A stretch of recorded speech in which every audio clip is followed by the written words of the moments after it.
Good evening, everyone. The Mistress here to read another story.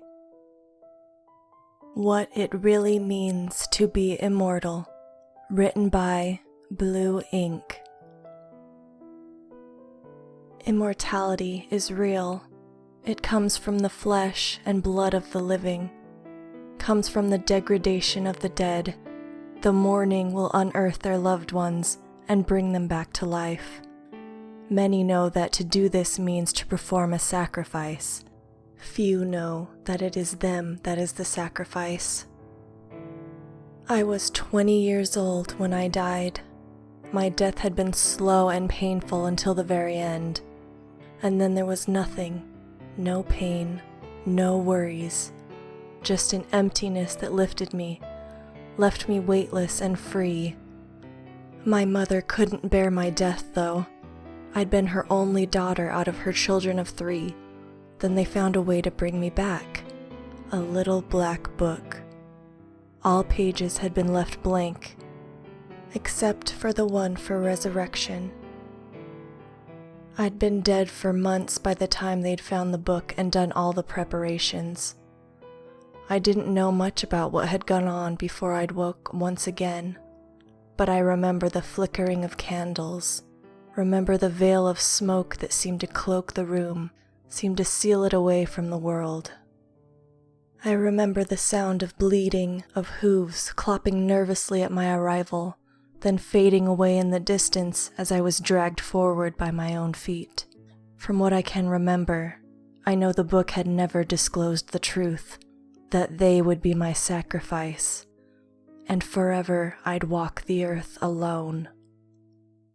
I can only remember being cold, remember feeling my bones ache as I clawed my way up from the dirt, could feel my flesh drawn tight yet brittle. Every step home had been one of great agony as what was left of me shambled forward. I thought myself in hell, only wishing for the void I'd slipped into after my death. Yet I found myself lurching homeward until I was wrapped in smoke. And then there was warmth, delicious warmth that flowed down my throat, and when I drank every drop, I began to chew till the meat was gnawed to the bone. I found myself able to breathe then. My lungs suddenly expanded and I could smell my next meal shifting away from me. I reached out desperately. My hand latched onto a flailing limb, and I tightened my grip around it until I felt a snap. Shrieking, I paid it no mind as I sank my teeth downwards and drank. When I was halfway through this portion, I became able to see the truth around me, and as I finished eating, I squeezed my mother closer to me and looked across the room at what was left of my father. I remember laughing. I don't know why I laughed.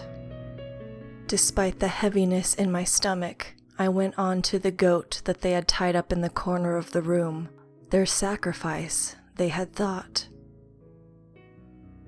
I later wandered upstairs, a part of me dreading what I'd find, another more hungry part of myself hoping.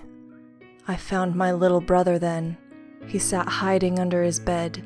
His little body froze as I strolled toward him, his eyes wide, reflecting the golden light of dusk. I reached out for him then. The more human part of me tried to do so gently, but still he screamed. I let him slip away from me, let him push past me into the hall where I heard a door slam behind him, and the distinctive click of a lock. His scream had been the thing that had saved him. I don't believe I would have stopped on my own.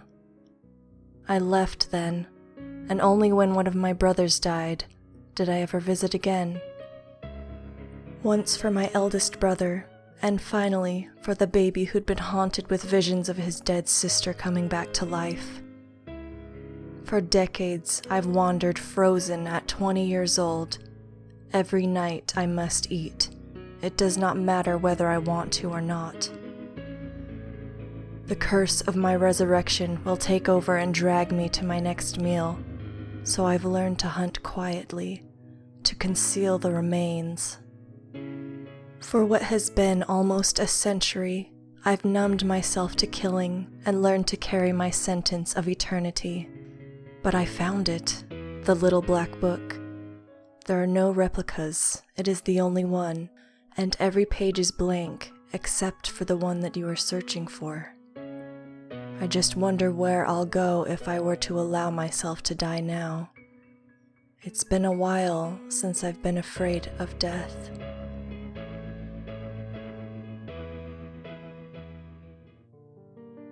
Thank you once again for listening to this story with me.